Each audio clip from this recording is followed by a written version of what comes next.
नमस्ते, जय हिंद। वक्त है सुबह का और आप देख रहे हैं भेजो न्यूज। खबरों को जानेंगे आगे विस्तार से, उससे पहले जान लेते हैं आज की हेडलाइंस।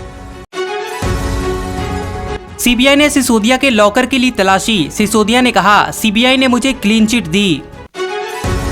अन्ना हजारे की केजरीवाल को नसीहत, बोले आप भी सत्ता के नशे में डूब गए।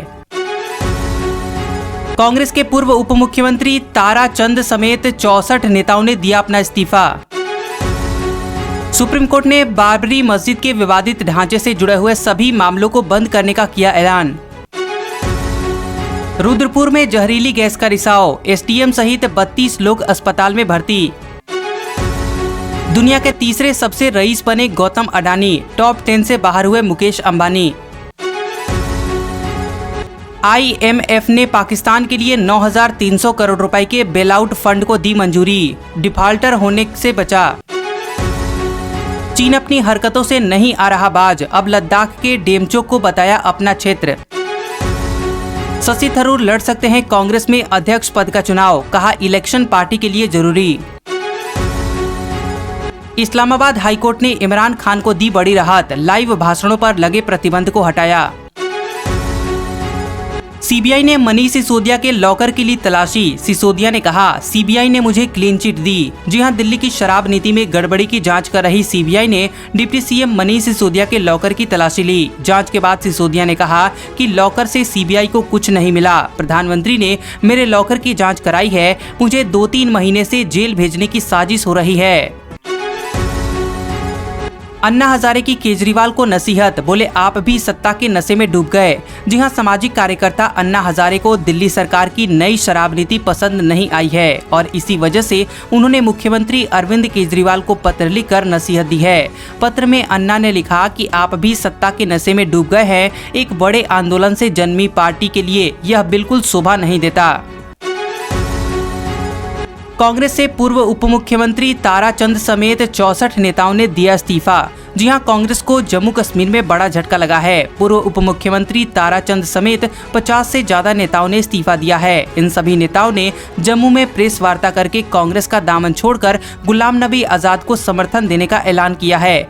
इस दौरान बलवान सिंह ने कहा कि हमने गुलाम नबी आजाद के समर्थन में कांग्रेस अध्यक्ष सोनिया गांधी को एक संयुक्त इस्तीफा सौंपा है। सुप्रीम कोर्ट ने बाबरी मस्जिद के विवादित ढांचे से जुड़े हुए सभी मामलों को बंद करने का किया ऐलान। जी हां, बता दें कि सुप्रीम कोर्ट ने उत्तर प्रदेश के अयोध्या में बाबरी मस्जिद के ढांचे को ढाए जाने से संबंधित सभी मामलों को बंद करने का फैसला किया है। कोर्ट ने इसे लेकर दायर अवमानना की सभी याचिकाओं को भी बंद कर दिया है। ये सभी याचिकाएं 1992 में बाबरी मस्जिद को गिराने से रोकने में विफल रहने के लिए प्रदेश सरकार और इसके कुछ अधिकारियों के खिलाफ दायर की गई थी।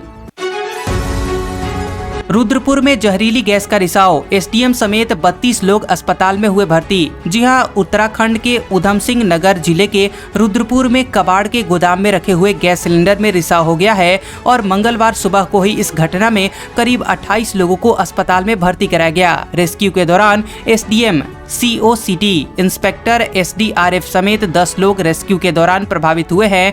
गैस रिसाव के बाद 9 लोगों का आईसीयू में भर्ती हो गए हैं। विवादित टिप्पणी के मामले में मुंबई एयरपोर्ट से गिरफ्तार हुए केआरके।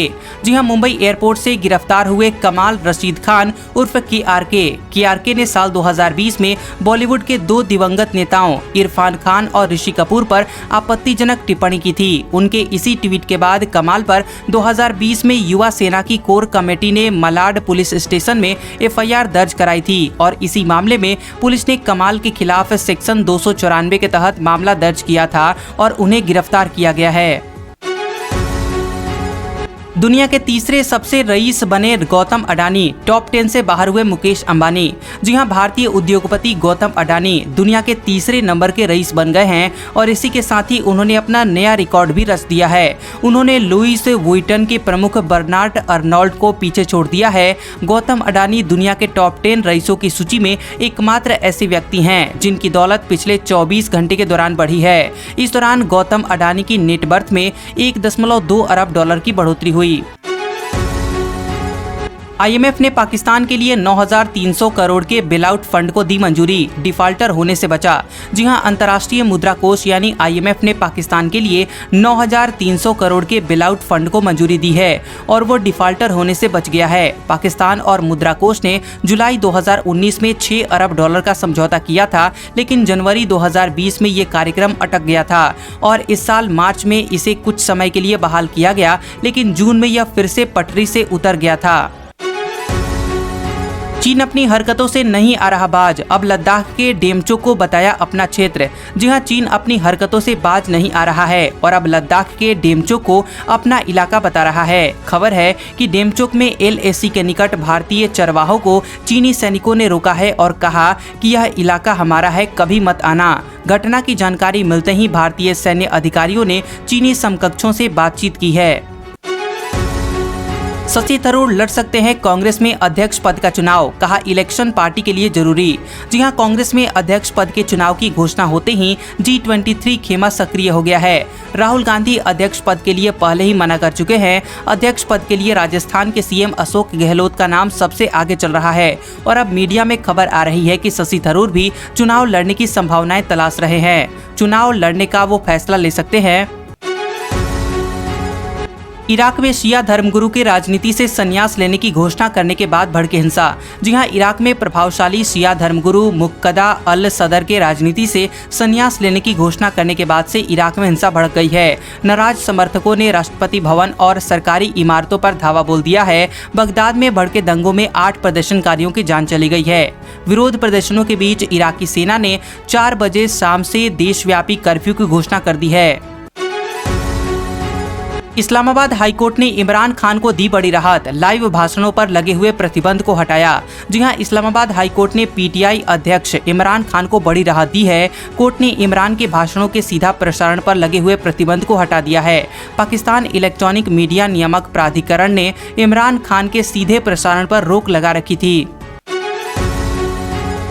12,000 से कम कीमत वाले चाइनीज फोन नहीं होंगे बैन, सरकार ने दिया अब बड़ा बयान। जी हां, 12,000 से कम कीमत वाले चाइनीज फोन बैन करने पर सरकार ने अब एक बड़ा बयान दिया है। इलेक्ट्रॉनिक्स और सूचना प्रौद्योगिकी राज्य मंत्री राजीव चंद्रशेखर ने कहा है कि सरकार ने अभी तक चाइनीज कंपनियों के इन फोन को बैन करने की कोई योजना नहीं बनाई है। अगर अनुचित व्यवहार प्रथाओं के कारण भारतीय स्मार्टफोन ब्रांड का बहिष्कार होता है तो हम हस्तक्षेप करेंगे और इसका समाधान निकालेंगे।